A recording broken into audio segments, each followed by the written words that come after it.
Someone? Oh, I'm Matilda, and I'm hiding from my parents. Is there a reason you're hiding? This is a ship, you know. There are limited areas. It's just that my parents and their friends have this terrible boy to meet. I stay away most of the day and then show up for meals. I wouldn't want them to worry. Oh, where are my manners? I'm Matilda, and you are? I'm Ellen Knowles, and I'm pleased to meet you. Me as well. Where are you headed? I'm on the last leg of my world tour. I'm headed back to a place called Butte, Montana. After a long train trip, of course. Montana? Isn't that in the West, a territory? Oh, it's a state now. Has been for 21 years. Oh, we Easterners are terrible, aren't we? We pretend like our little corner is the only place in the world. I'm an Easterner. I'm originally from New Hampshire. Well, I'm headed to college there. Well, that's what I'm planning anyway. My mother thinks it is a positively unfit place for a woman of my breeding. She actually utters things like that. They come out of her mouth with ease like this is the last century or something. Oh, I hope I'm not offending you. Not at all. You must be very clever staying away from your parents all day. Well, I keep telling all of them I'm ill, but I don't know how long that story will keep. Why did you decide to leave New Hampshire to head west? Oh, well, I have health problems that make a drier climate necessary. I went to college in New Hampshire. You went to college? What a story that must be. It is difficult to convince my parents a girl should be educated. Your parents must be very special. My mother was very special and very wise.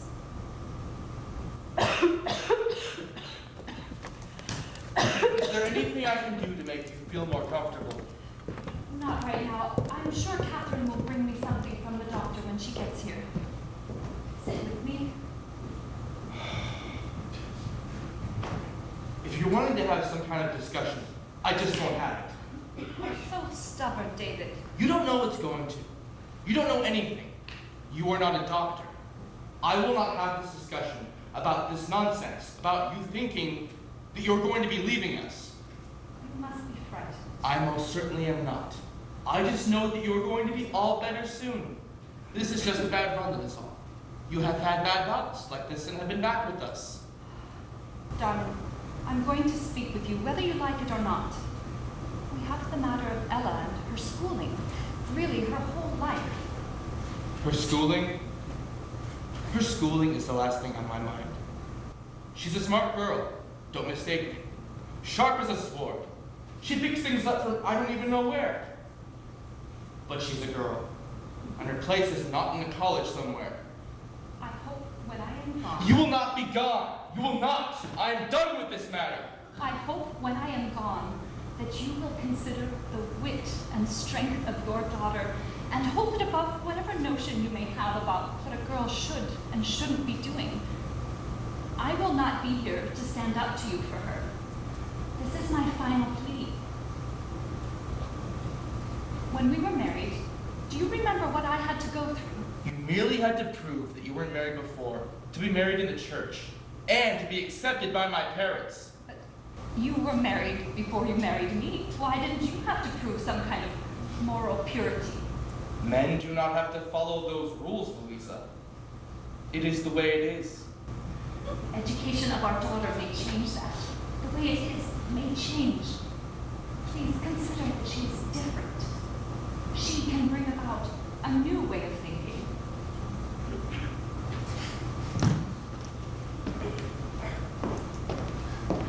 Oh, my dear, look at you. And you smell like a horse. I hope you didn't pass your father in the hall dressed like that. He's beside himself with me already. Come sit with me. Oh, heavens, don't bounce me. Oh, sorry, Mother. I need you to listen to me, Ella. Is this about boys? No, this is not about silly boys. Except to say, stay away from them until you are out of college and at least 25. You make me laugh. Father does not want me to go to college, you know. He'd rather I consort with every boy in town that I mention notion. You're such a clever girl, Ella. No matter what happens, I need you to be strong. You mustn't listen to anyone who tries to tell you you can't do something. Are you talking about Father? I'm talking about anyone. Your father is merely the closest to you, but they're all out there. There's a lot of talk about what might happen if smart girls and women are able to let their voices be heard. It takes time. It does. But darling, it's worth the effort. Mother, why don't you just rest for a while and we will talk about this later? What did I just say to you? You said I needed to be strong and not allow people to tell me what to do with my life just because I'm a girl. That's right. Now, please just sit with me here for a while. I'm so tired. I'm sorry you're tired, Mother. You know that I will keep reading and learning. I'd sooner stop breathing than stop trying to find out about the world. It is simply not an option to stop being curious. That's my girl, the one I've known for so long. You're so special, Ella, and not affected by it. Do you know what that means? I think so. You know, the world has some people in it who are different, who might think and act a little differently than is expected or is average. Yes? Sometimes the burden of that makes them coarse. Fighting to keep from being taken down the wrong path makes them lose their kindness and their softness. Even as young as you are, my dear, your strength is that you are strong, but you are soft. You will change the world if you keep that. But always stand up for yourself and others. Always, Ella. Yes, Mother. I will. I promise. Should I stay here with you for a while? I would like that very much.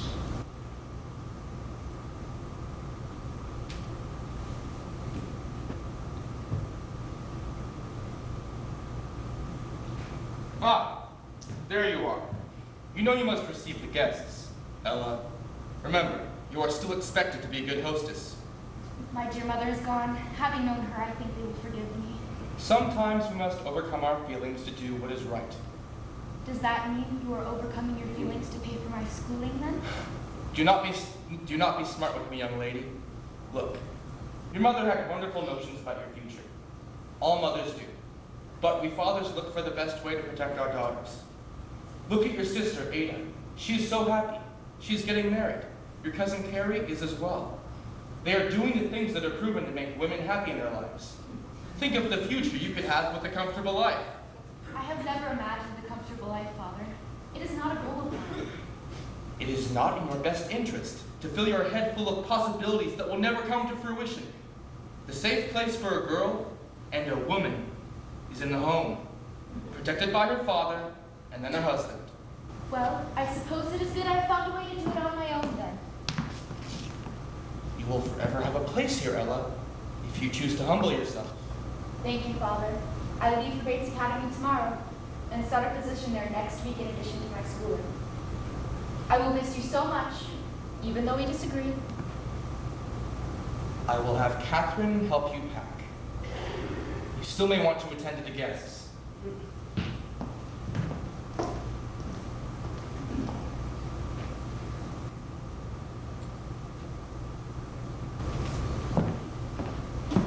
My goodness. Have you spoken to your father since then? Oh, yes. These things that present themselves, they are to summon our strength. My father only knew his path, just as your parents only know theirs. It is most important to understand that they are doing this in what they believe is your best interest. But have the courage to do what you know is in yours. I believe the world gives us people to meet to help us along our way. Do you believe that? Oh, yes. Back in Butte and in Helena, I met the most extraordinary people. I carry them with me. What a journey for you. Were Aren't you terrified of the savages and stagecoach robbers? What are you reading, dear girl? I have spent a number of days and nights in the company of the natives of the land, and theirs is a beautiful culture. And I travel mostly by rail. The stage robbers and I do not keep the same company, except when I'm defending them in court, which is another story altogether. How long did it take you to get to Montana? Several years, I suppose. I stopped first in Iowa, where I had a job in elocution. After 2 years, I moved on to Montana when it was still just a territory. All by yourself? All by myself. But along the way, I met the best friends. In Iowa, and in Helena, and in Butte now. We have the most wonderful gatherings. We do so much with that exchange of ideas. But yet we have such fun. I should like to come back to Montana with you. It sounds delightful. Have you ever thought for 1 minute about heading west? Well, no. I see myself in you, Matilda.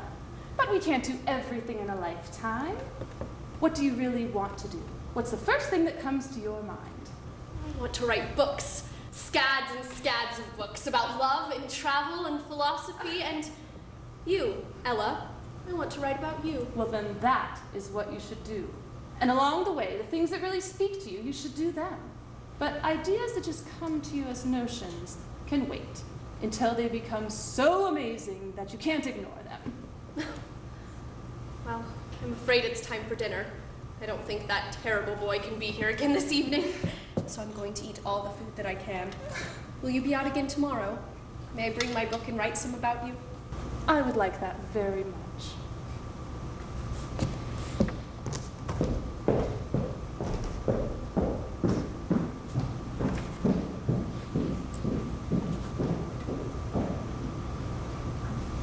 My dear Grace, I hope this letter finds you well. Though I will be unable to mail it until my landing in New York Harbor, I presume it will get to you before I do. How you would love this trip. I wish you would have come with me, but I understand your need to stay back and keep up with your work. And I hope you are spending some time with your sisters. I bet the weather in San Francisco is beautiful right now. I'd like to write some things that have been wonderful and then save some for a surprise, of course. But I wanted you to know that my speech to the suffragettes of London was such a success, and that the food in Paris was so divine. I never want another morsel of food other than French. I have taken slides of my entire journey that I will show the club upon my return. How I wish Harriet could see them. I miss her so. I left so soon after her death that it still doesn't seem real. I wore the new dress you helped me pick from Hennessy's when I boarded the boat, and the gloves that Sarepta insisted would be the best. Of course, she was right. I also wore the shoes that Harriet left me. I mentioned to one of the footmen that all my friends were with me, but he did not share my sense of humor. He did a lot of looking about until he realized. I hope that you're keeping busy and keeping all of Montana safe and healthy. My very best, Ella.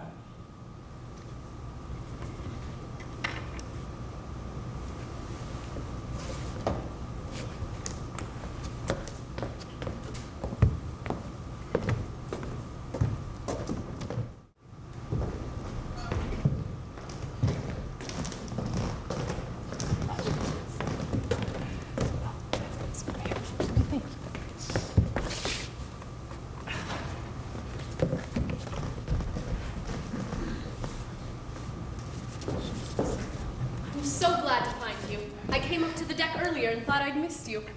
I've not been feeling very well. The sea air does wonders for the soul, but not so much the lungs. Did your mother and father dismiss the idea of your suitor? Not entirely. I did tell them that I understood they were doing what they believed was best for me. That seemed to take some wind out of their sails. But today I am so excited to hear your story. We get into port at nightfall tomorrow, and I believe I shall want to use every moment that I can. Well, let's get started then. Let's. Where would you like to begin? I'd like to tell you about this scrap of paper.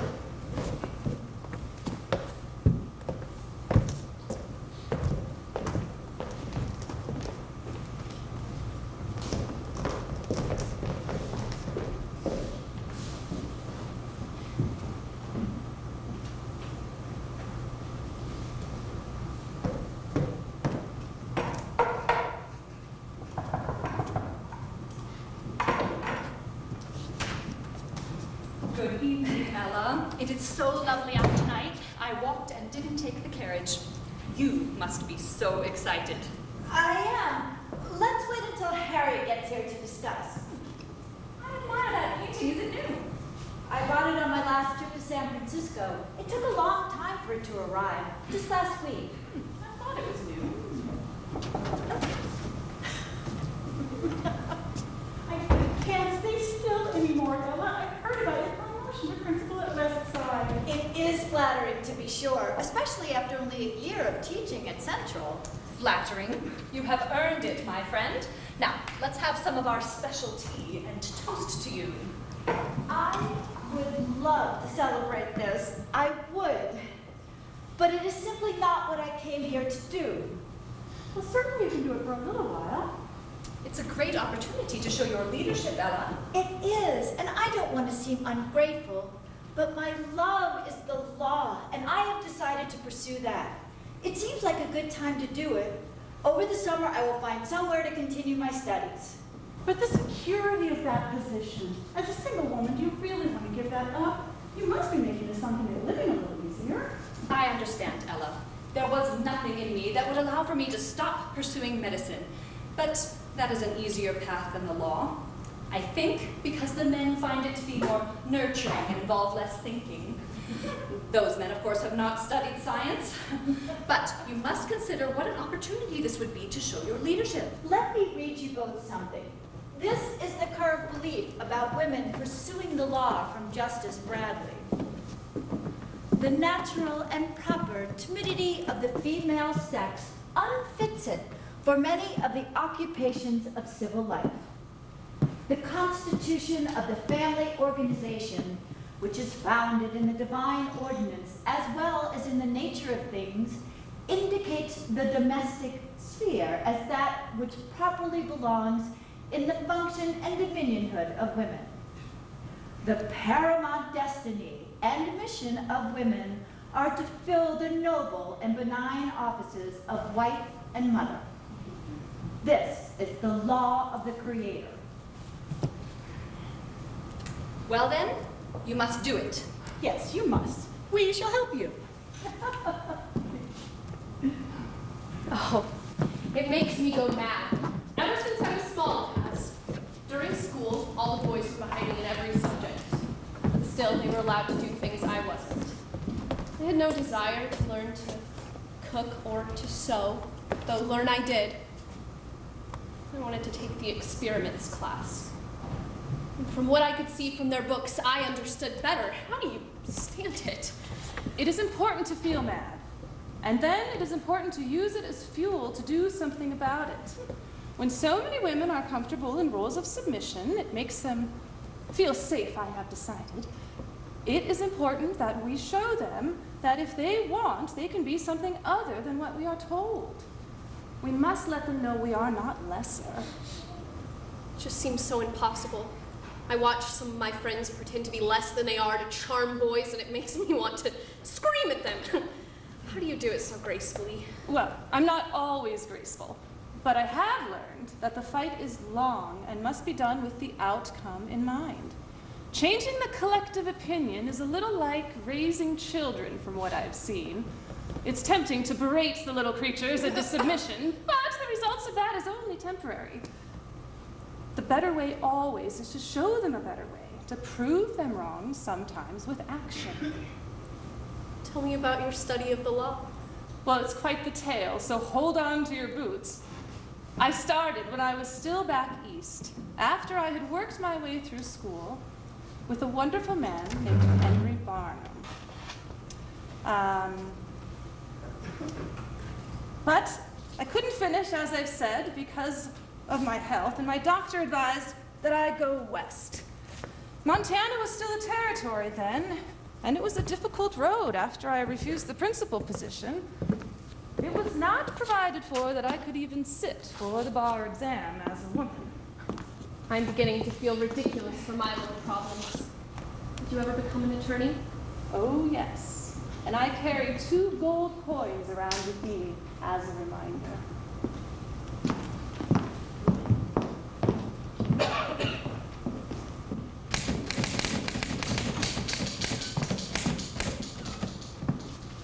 Hello, miss. Good afternoon. I am looking for Mr. Kinsley. I am Joseph Kinsley. Well, good then. My name is Ella Knowles, and I am interested in completing my study of the law with you. I understand the current situation that I am unable to sit for the bar exam because of my gender, but I have here a letter from the Honorable Henry Burnham of New Hampshire, and he will tell you that the effort will be worthwhile. And I have a date already to speak before the territorial legislature, pleading my case to sit for the exam. I know who you are, Miss Knowles. You do? Yes. I'm friends with Wilbur Sanders. I believe you're acquainted with his wife, Harriet. Oh, yes. Harriet and I are quite good friends. Why don't you leave this letter with me and return next week? I'll make a decision then. I have time to wait while you read. Thank you for considering it. All right.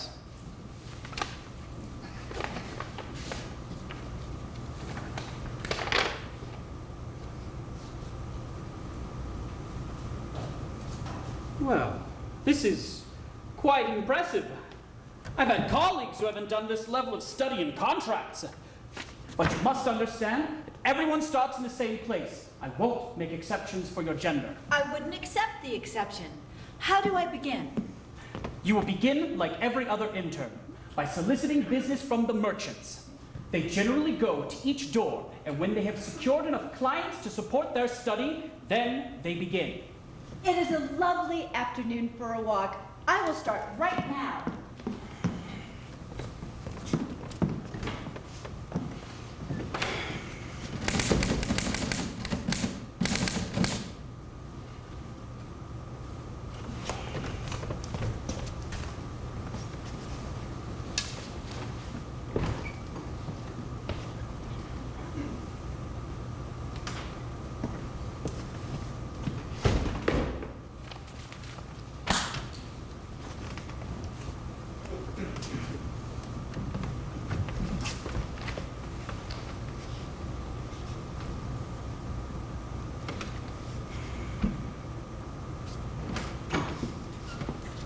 Miss Knowles, Mr. Kinsley. I presume that you have returned because you have secured clients. I have. In fact, the same client who paid me this 50 cents. Well, very good. Who's the client? Mr. Forsythe from the Mercantile. I must say, I'm impressed. My interns have not gone one step with him. Yes, well, where do we begin? We will begin with you telling me how you secured the business of Mr. Forsythe. Very well, then. I went to several businesses. 7 of them slammed the door right in my face. 5 of them listened and then made jokes about how a woman would pursue the law. Nothing original, mostly talking about how a woman would cry at the drop of a hat and have to take time off for various delicate reasons. And then I knocked on Mr. Forsythe's door. Well, he was just as dismissive, but he gave me a challenge. He told me to go and collect the umbrellas he'd loaned to the various ladies who'd borrowed them and didn't promptly return them. So you collected the umbrellas? Yes, it took me the entire day to walk and collect all of them. When I deposited them on his counter, he told me he was afraid that I must have insulted his clients and that he never thought I would actually do it, so he wasn't going to pay me. So you didn't secure his business? Of course I did. The store was full of customers, so I merely appealed my case to them. And to my great surprise, every one of them supported me, the men and the women. And Mr. Forsythe paid me my 50 cents and told me to return when I'd finished my study of the law. Now, where do we begin? We will begin where you left off in contracts, and then we will move on to labor. I've had time to telegraph Mr. Burnham, and he believes that is your next interest. Why, yes, it is, and I thank you very much. Once we've completed your education, I will personally write a letter to the territorial legislature asking them to allow you to sit for the exam. You will not be disappointed, Mr. Kinsley. I suspect that is true, Miss Knowles.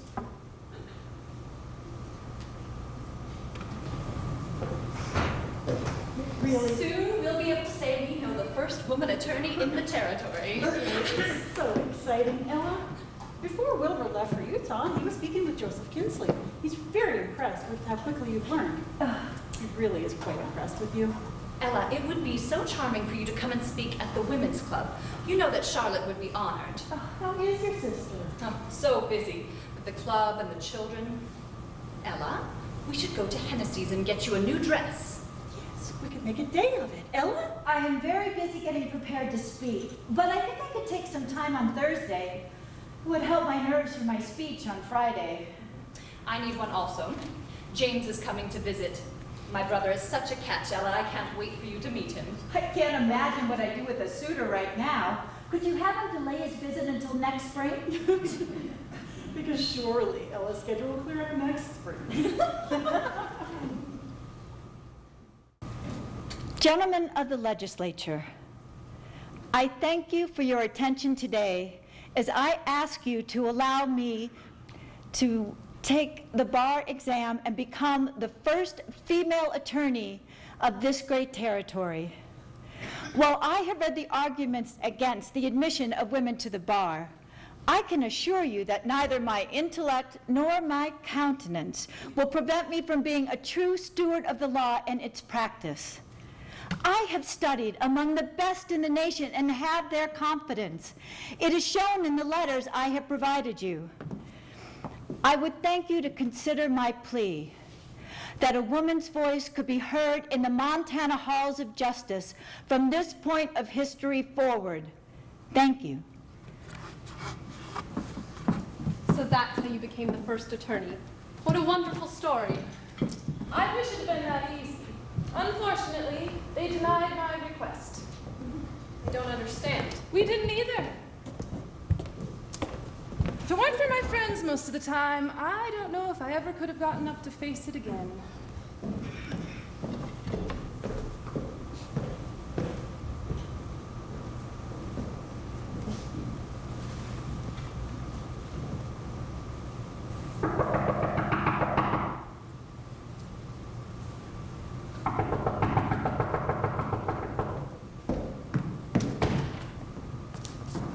We know this is disappointing.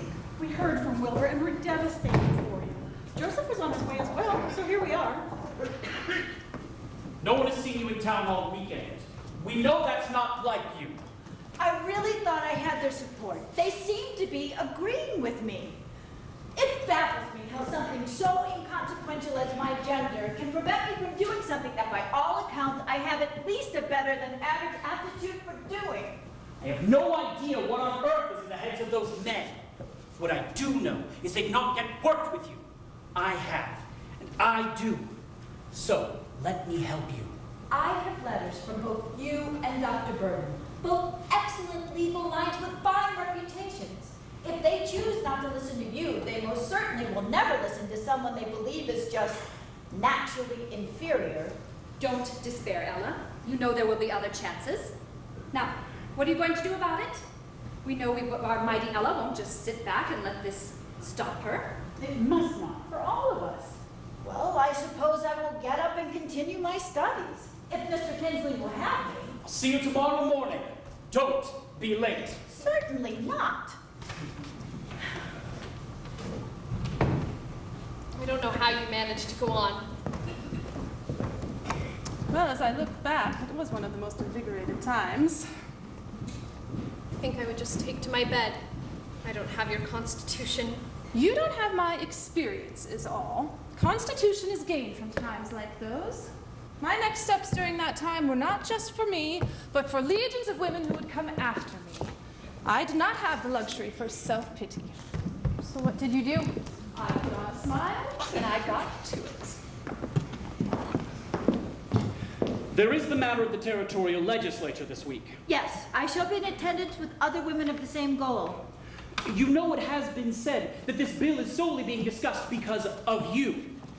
Have you read the article in the Record about the Anaconda Company? There is some very interesting information there regarding mining contracts.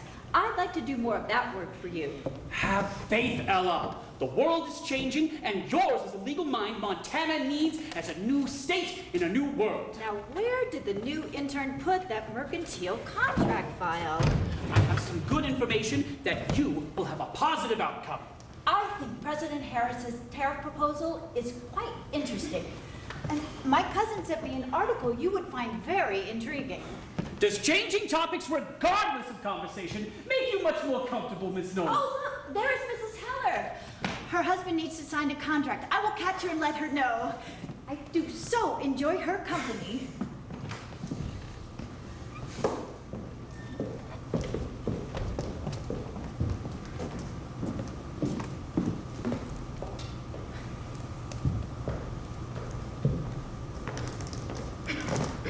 there you are. I thought you'd fallen right off the ship. Oh no, I've had a hard night. I've still not been feeling well at all. A few years ago, I had a terrible accident with the stage, and sometimes it doesn't let me forget. But I knew we only had the rest of today and tomorrow, so I wanted to make an effort. Thank you, Ella. I'd hate for my project to have a bearing on your health.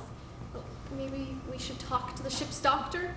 Do I bother you? I hate to bother you. I will be fine, and I'll tell you if you're bothering me. Now, where were we? The first state legislature was about to hear your case for admitting women to the bar. Mm-hmm. Oh, yes. It was quite the scene. Even a few short years later in history's time, you'd be amazed at the arguments against. Such as? I need as much detail as I can get. Well, first of all, it was written right into the law that women are of inferior stock for becoming attorneys. But even worse was the general distaste for my becoming one. From whom? Well, from many people. It's to be expected from the men, of course. But it was the women who surprised me the most. I had one woman tell me that I was ruining things for other women. By what stretch of the imagination? By being employed and independent, I think I threatened her dependence. Don't know. It seems there are two kinds of women. Those afraid of nothing and those afraid of everything. Of course, I'm afraid of becoming the kind afraid of everything, so I guess that logic doesn't really work. You are delightful. You remind me very much of my friends' daughters back in Butte. You will revolutionize the world, my dear. I think some women are afraid that men won't like them, so they try to mold themselves into the perfect image of womanhood. Oh, that is so very true.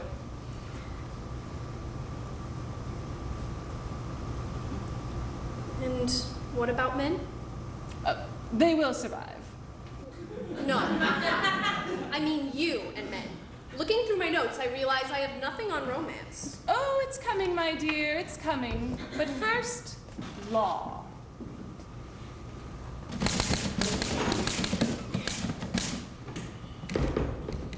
Miss Knowles.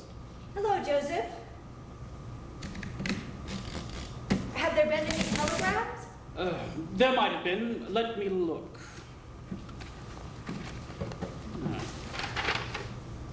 Yes, here's something. Yes? Might not interest you, though. Unless you'd like to start studying for the bar exam. No, really? Yes, they passed the statute to allow you and all women to sit for the bar exam in the state of Montana. I couldn't be happier if it had happened to me. And you're far more deserving, Ella. Thank you, Joseph, for your friendship and your support. Of course. Now, let's get studying for that exam. Oh, heavens, I've already been. I'm practically done. I feel like I want to celebrate myself. It was a very exciting time. Ladies came over and we had a few nips and were quite silly about it. I don't think it helped my studying much, but it definitely helped my nerves.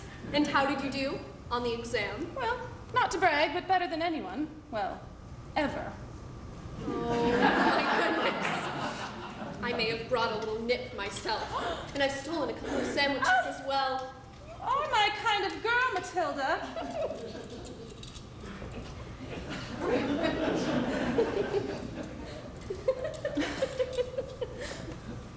And then he tells me, young lady, this is a suitable young man who has the ability to provide a nice fortune for you. And I told him, Father, if he is so suitable, then perhaps you should marry him. It went over as you would expect, which is why I'm here with you, drinking from this stolen flask and hoping to finish your grand story before we part tomorrow evening. You know you're going to have to leave with them at some point. I know. But this is just how they are, though. They just need a little time to consider how unreasonable they're being. I'm not a child anymore. I've secured a room with a lovely woman in Portsmouth, and I shall be helping her in her dress shop while I finish up my studying. Well, you keep your head up, Matilda. But remember, they are your parents.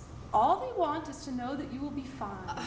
And sometimes they only have one notion of how that can be. Give them time and patience. I will certainly try. Now, I have waited long enough for the romance. Considering my attitude shall garner me none of my own, I shall have to live vicariously. You'd be surprised. I myself have a similar attitude and have never been without a suitor. Now let's see, where were we? Well, I passed the bar, as I've said, with flying colors, and Joseph and I started working for Joseph in his practice of law. He made me a full partner. And I can't tell you how I felt when my name was added to that sign.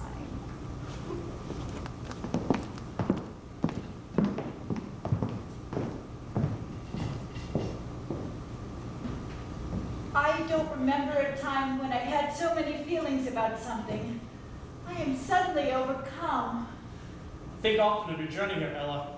I have to say, I had some reservations about putting your name on that sign. Oh? Yes. I had reservations because I wasn't sure if your name shouldn't go first. Oh. Give them all something to talk about. Joseph, you are a remarkable man. There are not many of you. Mr. Haskell, it's been such a long time. What brings you to Helena? I have some business with Mr. Sanders. Wilbur Sanders? Yes, are you acquainted? I am. You must be the attorney from Glendive. Montana is a big state, but a small one at the same time. I suppose so. Are you here for railroad contracts? It is a big state, and one where secrets aren't kept easily. Well, it's all very exciting. I am quite curious about railroad and land contracts. I am quite curious as to why you would be curious about railroad and land contracts. Ella is a gifted attorney. Oh, yes, I should have recognized you. I was part of the first convention, you know. The convention that voted I shouldn't be able to take the bar exam? Well, you will recall not all of us voted that way. Perhaps, to make it up to you, you'd let me take you to dinner. It may be a start. I'm here this week, staying at Marshall's. I have a dinner at the Sanders this evening, but send me a note later this week and we shall see. It will be my pleasure. Joseph, always good to see you. Why do you have that grin on your face? I think someone is smitten. I'm certain I don't know what you're talking about. I have seen a smitten man, and that is one. Take it for what you will. We have at least another hour of work to do before I can get home and dress for dinner. Shall we get to it? Of course.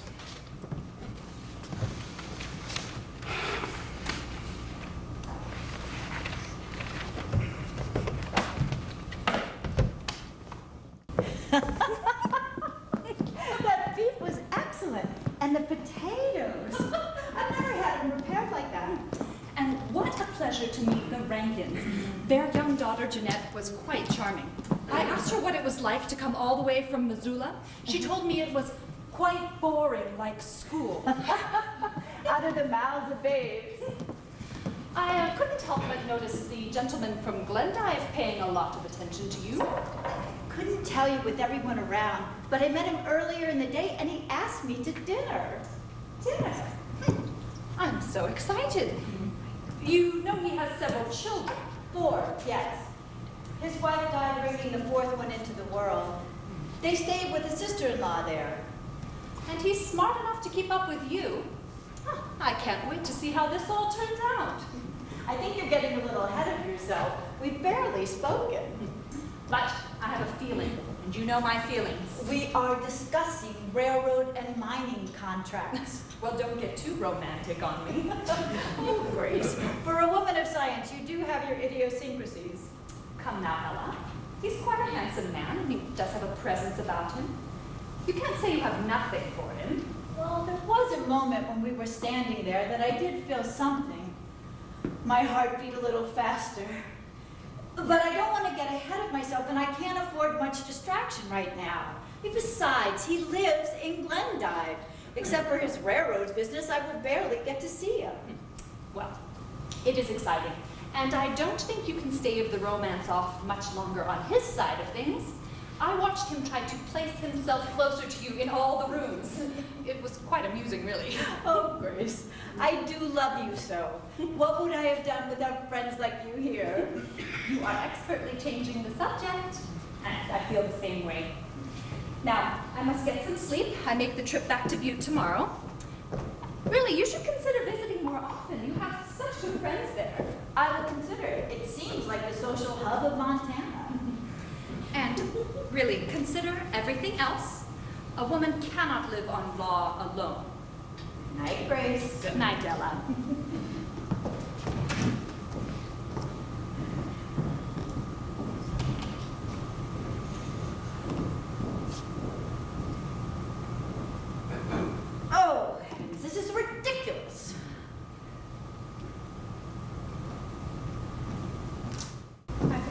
tell you I saw that boy they were trying to force upon me. And He really is quite handsome. Seems lovely.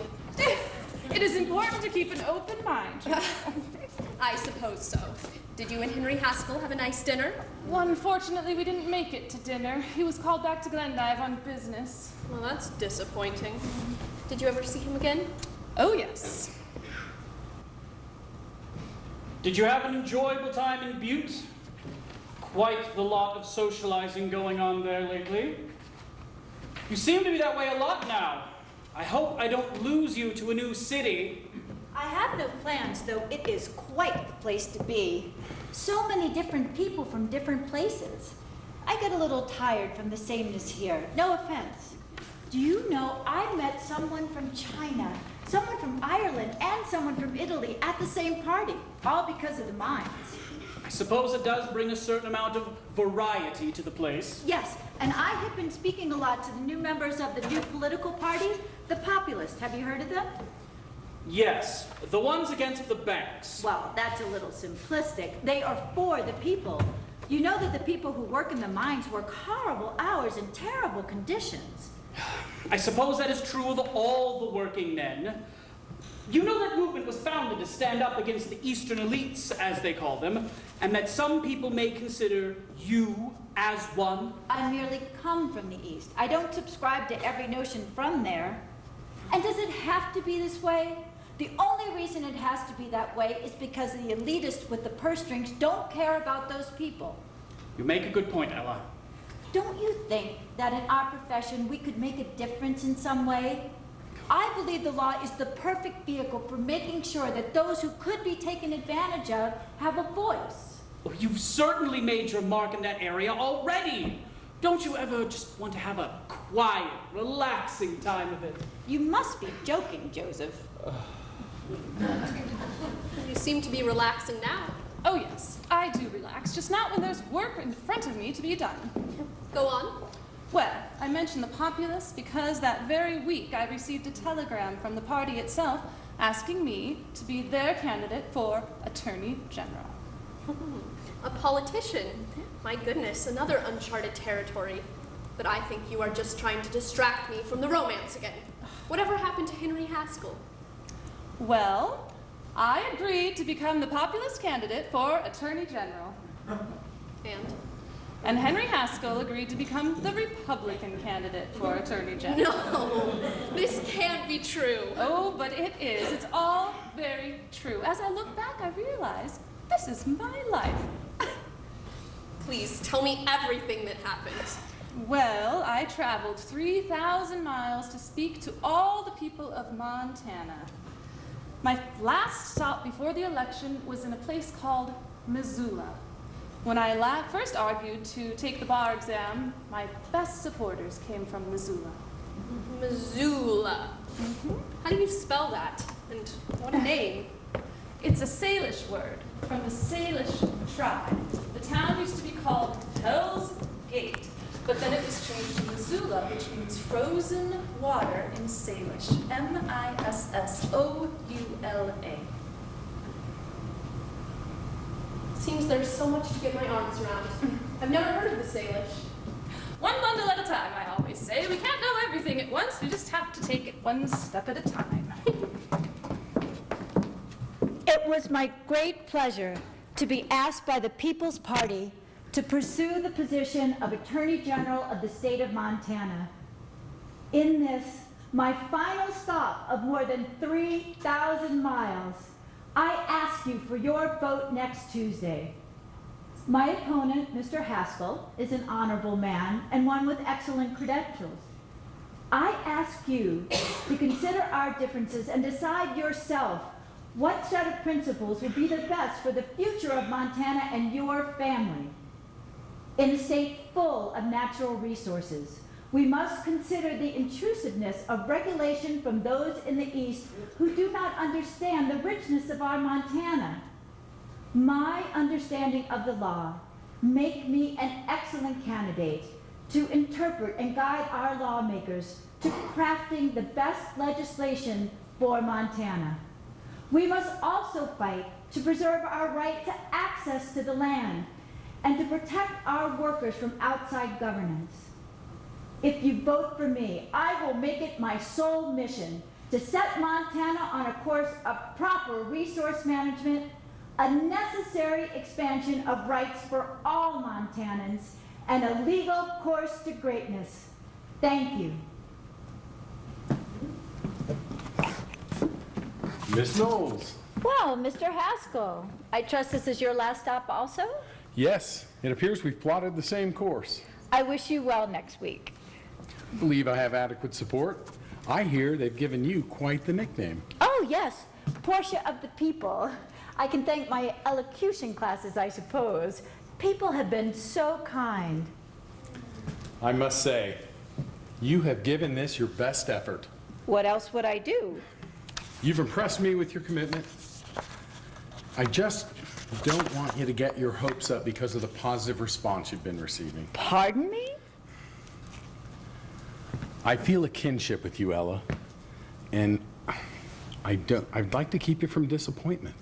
Father, is that you? Please. I have had my fair share of disappointment and faced it all by myself. And your prediction of the outcome is premature. I'm sure I don't need to state the obvious.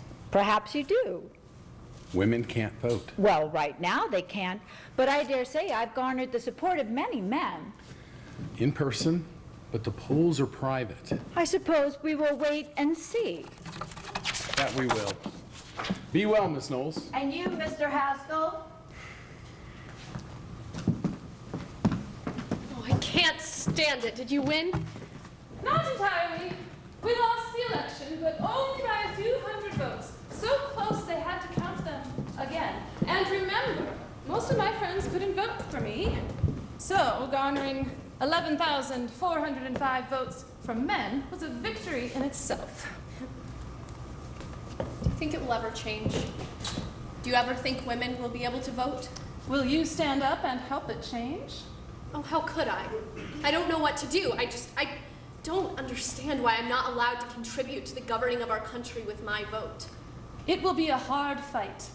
I suggest you join the suffragettes. There are chapters in every state and all around the world. I'm the president of Montana's chapter. I will find a chapter as soon as I get to school. Good girl. I hope you never had to see that Henry Haskell again. Well, that's the funny thing about life, Matilda. Just when you think one thing is going to happen, an entirely different one does.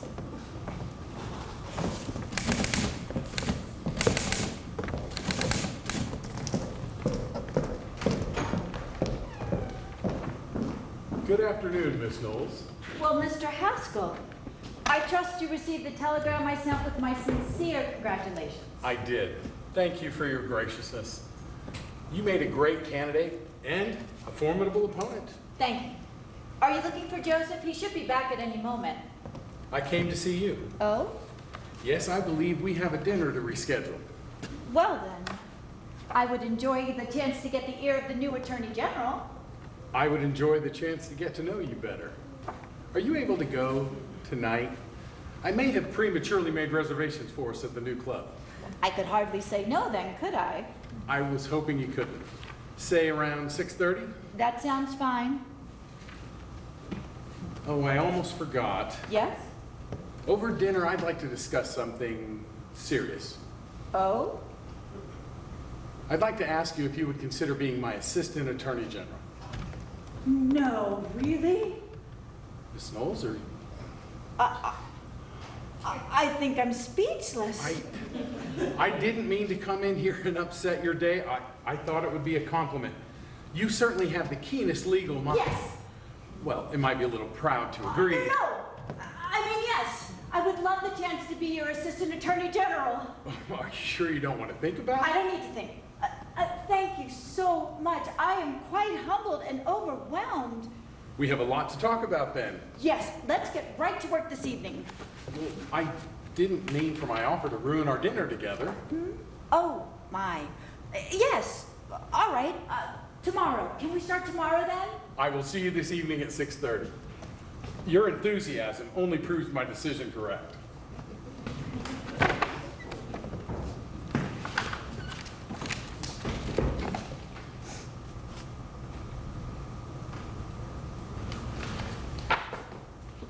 Are you already making notes? For tomorrow, I swear, they are for tomorrow.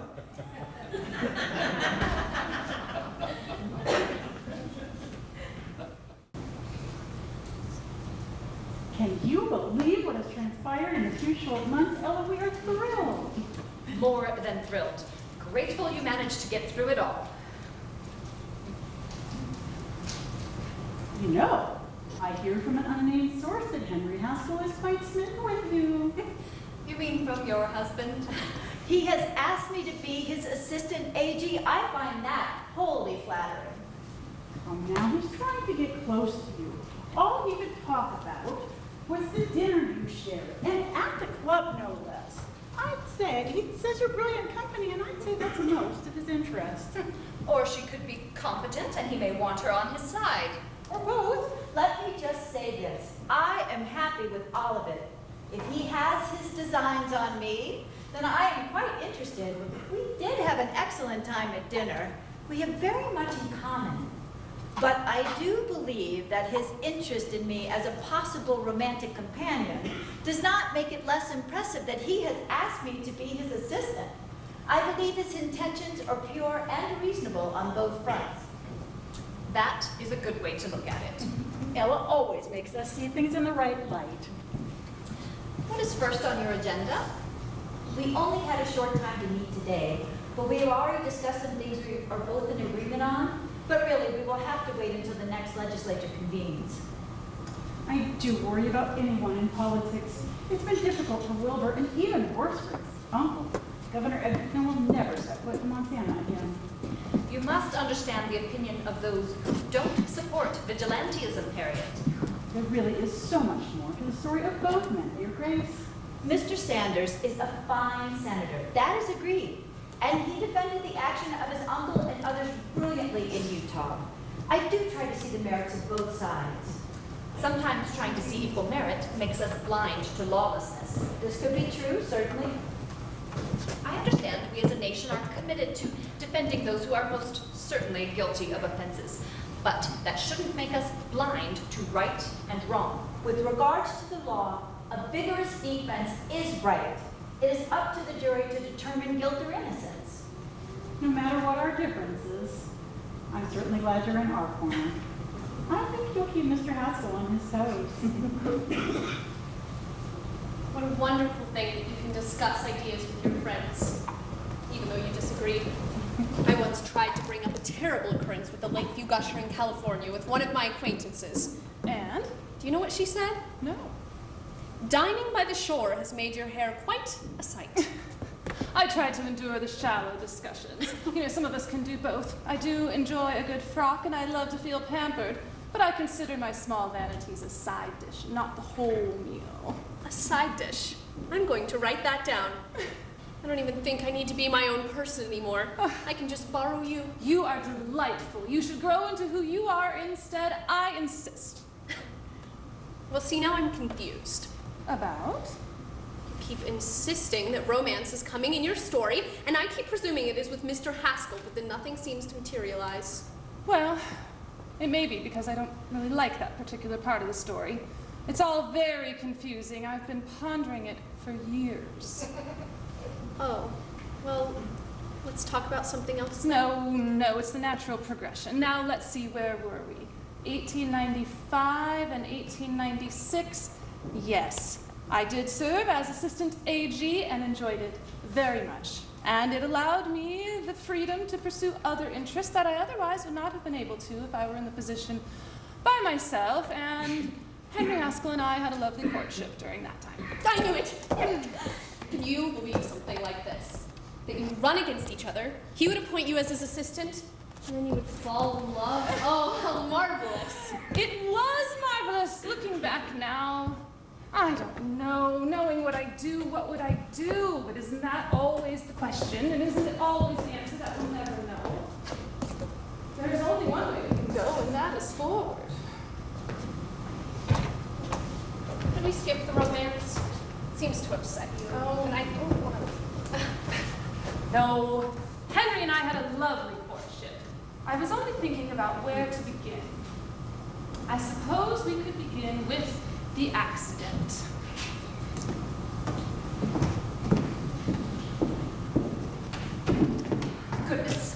told me it would stick.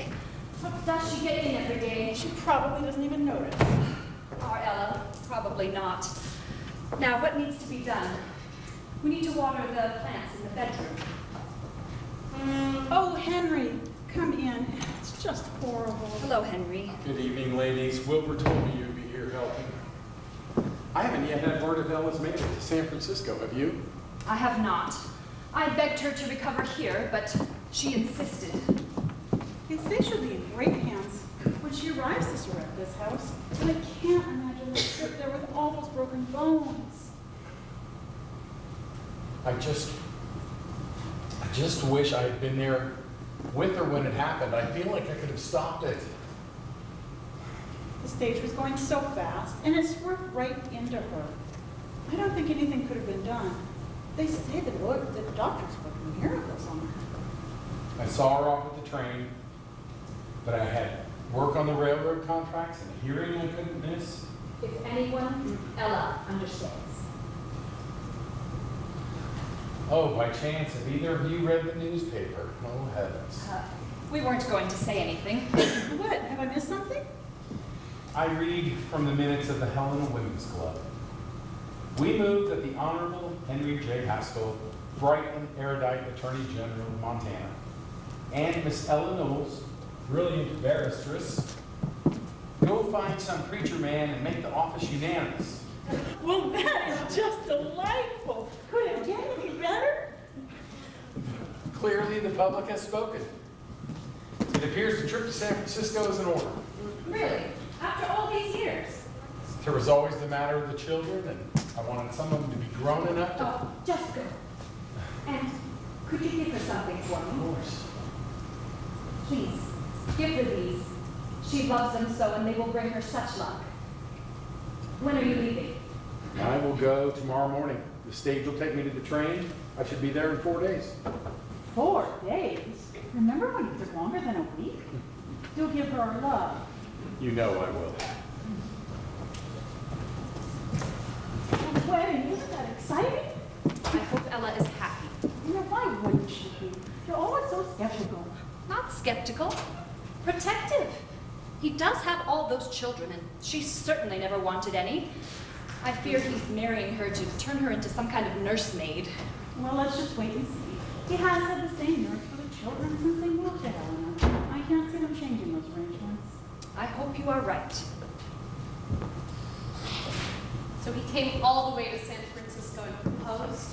Oh, how terribly romantic. It was romantic. My recovery took several months, and he couldn't stay the whole time.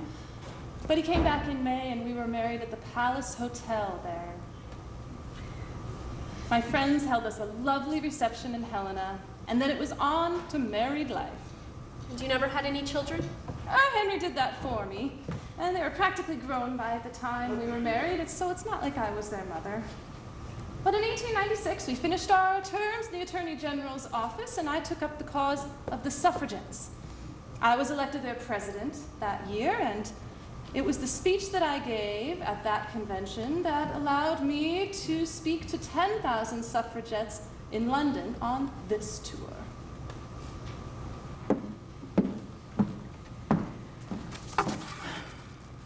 What a privilege it is to be able to address you as our newly elected president. I am honored to be in the company of such great women as Vice President Sarepta Sanders, Corresponding Secretary Reverend Florence Crocker, and Treasurer Mary Long Anderson. I respect the manhood and chivalry of the men of Montana, yet it was not longer ago than 1889 that I heard a wise salon on the floor of the House legislature speaking on the question of the admittance of women to practice at the bar. A gentleman there said he would rather have his wife and daughter scrub floors all their lives rather than let them practice at the bar. I believe that same man, however, is now with us in this fight, and that illustrates the progress we are making. In the interest of justice and humanity, I protest against a system of taxation without representation, a system that our forefathers fought against in 1776. As a simple matter of justice, I believe that our husbands and fathers will vote to give us suffrage if the matter is submitted to them. Our sisters in Wyoming and Colorado have had great success with the passage of suffrage laws there, and I believe the men of Montana find the women here equal to women everywhere. If I thought suffrage would damage the home, I would never favor it. This may amuse the adherents of other issues, but we insist that the establishment and protection of human rights is paramount to any question that can engage the thought of a nation. Historians gauge the civilization of nations by the status of women. If you say that women do not want to vote, some may not.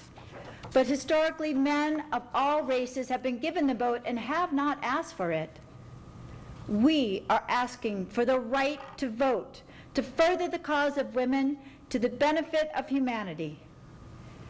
I thank my sisters for joining me in this fight. Thank you. Is everyone so moved by your speech? I'm nearly in tears myself. People's minds can be changed from words. That is very important to remember. If we only give people the reasons why they need to do the correct thing, they will do it. That is what I believe. I will never understand how anyone has the desire to deny the rights of one person when they themselves enjoy them. I think the reasons they give are religion and tradition, but the real reasons are fear and greed. It is all about what's going to happen to their slice of the world. They feel that giving rights to some people will somehow diminish their own. Oh, it is very frustrating. I don't see how you are so calm. My head feels hot and I want to run screaming from them. I understand.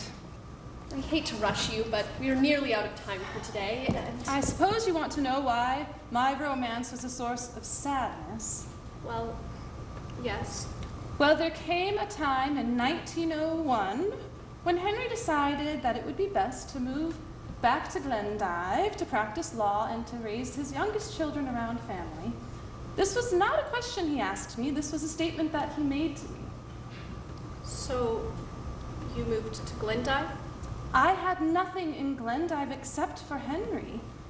Everything I had worked and built was in Helena. My work, my practice, my friends. At my age, if I started over, it would be a disaster. He did not understand this. Surely he could see this, and he had a life in Helena also. Well, that's what I thought, so I begged him to stay in Helena, and he pleaded with me to move to Glendive. And he moved to Glendive. He just left? Yes, and it was quite a shock. He is as stubborn as all men, but I don't think he thought I was serious. We divorced in 1902. It was truly a shock. He was really my friend. Divorced? You are truly exotic, Ella. Well, that is one way to put it. I don't recommend it. It took several months in San Francisco to get my wits about me. I came back to Helena, to my friends, and my practice.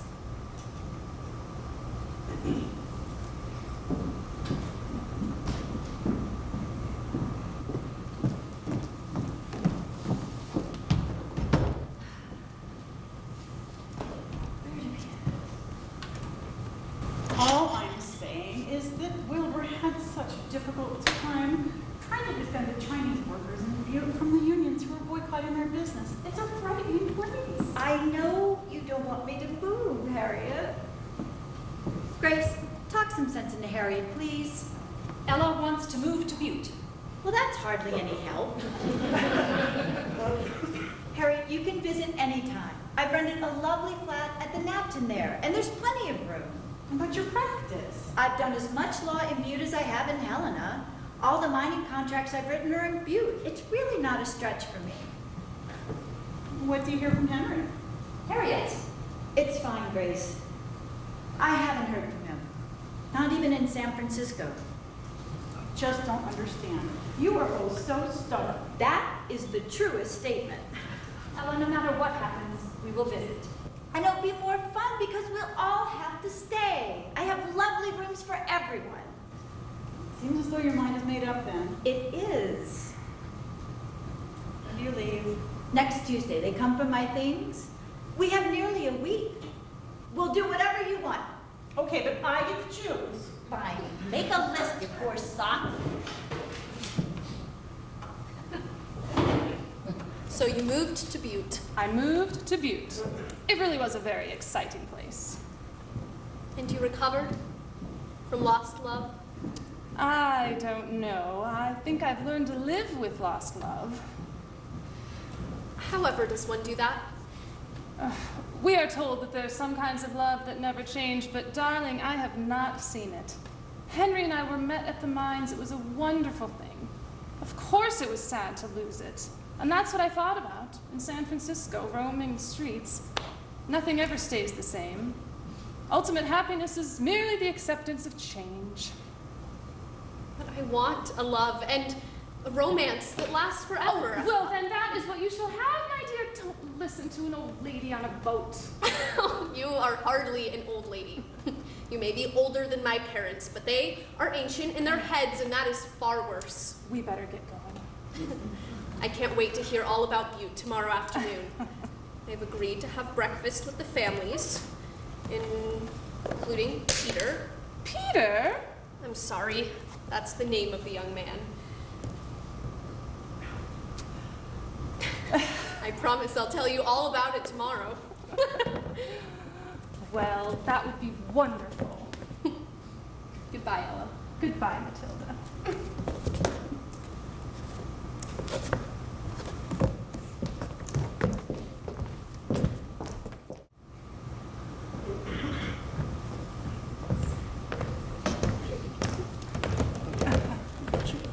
That's right.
My dear Matilda, I could tell from the look on your lovely face that you would want to have a lingering breakfast with your suitor.